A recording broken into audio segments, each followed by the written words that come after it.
What's up, guys? So once I got these plates about where I wanted them, I realized that the MaxTrax only have one spot where you can attach them. So they kind of determine where you can put the mounting plates unless you make your own brackets. So I decided to pull the mounting plate out and took the bars off, pulled the mounting plate out so I didn't have to take everything off. And then I actually trimmed these bolts a little bit because I didn't have a ratcheting crescent wrench, so I needed to use my socket set, and it was too long for the socket to go all the way up. So I trimmed these bolts down a little bit just to make it easier to put on, and so the bolts aren't hanging down so far towards my cab. So you have to install the pins.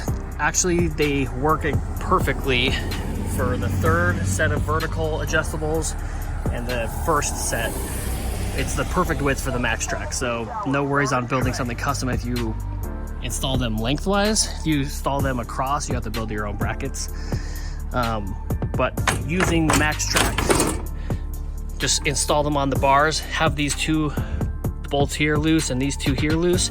Then you can adjust it to be as far forward as it needs to be, and then it sets right in there. You just tighten them down and you're good to go. So if you're running this, trying to install it on the Prinsu rack with the load panels, it does sit in the middle of the bars. So I had to actually get some washers, 3 on each pin, to get these to sit so I could lock it down.